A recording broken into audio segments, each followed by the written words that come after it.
ఈ నెల 14వ తేదీ నిర్వహించే ఐఎఫ్టియు జిల్లా 3వ మహాసభను జయప్రదం చేయండి ఐఎఫ్టియు జిల్లా నాయకులు లాజరన్ పిలుపునిచ్చారు.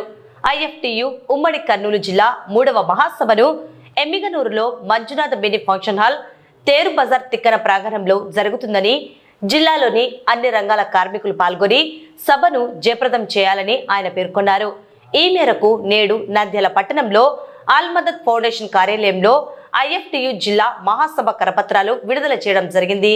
ఈ కార్యక్రమంలో పీడీఎస్యు రాష్ట్ర అధ్యక్షులు రఫీ, ఏఐకేఎంఎస్ జిల్లా నాయకులు ఆనంద్, చాంద్ బాషా, పీడీఎస్యు జిల్లా ఉపాధ్యక్షులు షేక్ షాహిద్, కాంత్ తదితరులు పాల్గొన్నారు. భారత కార్మిక సంఘాల సమైక్య ఐఎఫ్టియు 3వ మహాసభ ఉమ్మడి కర్నూలు జిల్లా ఎన్నూరు నగరంలో నిర్వహిస్తున్నాం. ఈరోజు నంద్యాల జిల్లా కేంద్రంలో ఐఎఫ్టియు కరపత్రాలు విడుదల జరుగుతుంది. ఈరోజు దేశంలో బీజేపీ ప్రభుత్వం, రాష్ట్రంలో కూటమి ప్రభుత్వం అధికారం చేపట్టి నేటి వరకు దేశంలో ఉన్న కార్మిక సంఘం సమస్యలు పరిష్కరించడంలో పూర్తిగా వైఫల్యం చెందిందని ఈరోజు ఐఎఫ్టియు కార్మిక సంఘంగా మేము ఆరోపణ చేస్తున్నాం. ఈరోజు దేశంలో ఉన్న కార్మిక సంఘ వ్యవస్థలు రాజులేని పోరాటాలు చేసేది ఏకైక ఐఎఫ్టియు కార్మిక సంఘం అని చెప్పి మేము గొప్పగా చెప్తాం. ఈరోజు రాష్ట్రంలో బీజేపీ ప్రభుత్వం అధికారం చేపట్టి 2 ఏళ్ళు కావుంది అయింది అని చెప్పి ఈరోజు రాష్ట్రంలో ఉన్న నాయకులు, వాళ్ళ మినిస్టర్లు, వాళ్ళ ఎమ్మెల్యేలు పెద్ద ఎత్తున సంబరాలు నిర్వహించుకుంటారు చెప్పనిచ్చి రాష్ట్రంలో ఉన్న కార్మిక సమస్యలు ఒక్క సమస్యని పరిష్కరించాలని చెప్పి మేము ప్రశ్నిస్తున్నాం. ఈరోజు రాష్ట్రంలో భవన నిర్మాణ కార్మికులు పనులు లేక ఒక పక్క ఇసుక ఇబ్బంది అయ్యి పూర్తిగా ఇబ్బంది పడుతుంటే కూడా ఈ రాష్ట్ర ప్రభుత్వం మాట్లాడకుండా వాళ్ళ నాయకులు అయితే ఇసుక దందా చేసి బ్లాక్ అమ్మకం చేస్తారు తప్పనించి రాష్ట్రంలో ఉన్న కార్మికుల సమస్యలు ఎవరు పరిష్కరించాలని తెలియజేస్తున్నాం.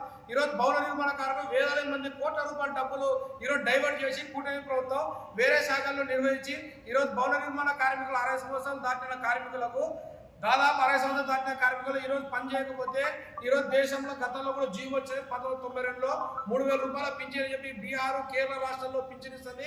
ఆ పద్ధతి ప్రకారం ఈ రాష్ట్రం అమలు చేయాలా. ఏదైతే భవన నిర్మాణ కార్మికుల సమస్యలు పూర్తి స్థాయిలో విఫలమైంది అని చెప్పి తెలియజేస్తున్నాం. ఈరోజు రాష్ట్ర ప్రభుత్వం ఇప్పటికైనా కళ్ళు తెరుచుకొని రాష్ట్రంలో ఉన్న కార్మికులు, ఆటోలు, భవన నిర్మాణ కార్మికులు, అలాగే అంగన్వాడీ సమస్యలను పరిష్కరించకపోతే ఈ మహాసభల్లో తీర్మానం చేసి భవిష్యత్తులో ఈ ప్రభుత్వం వ్యతిరేక విధానాలపైన, కార్మిక వ్యతిరేక విధానాల మీద పోరాటం చేస్తామని చెప్పి ఈ రాష్ట్ర ప్రభుత్వానికి, కూటమి ప్రభుత్వానికి హెచ్చరిక జారీ చేస్తాం.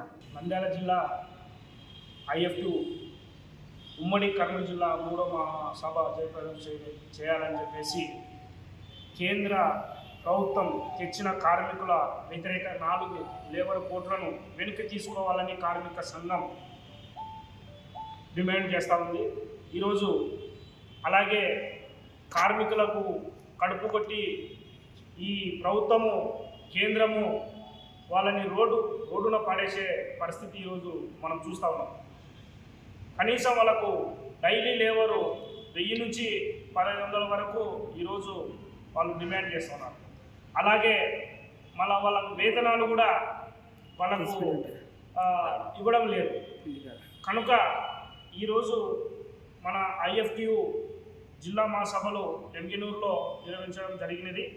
దీన్ని ఐఎఫ్టియు నాయకులందరూ కలిసి జయప్రదం చేయాలని కోరుకుంటూ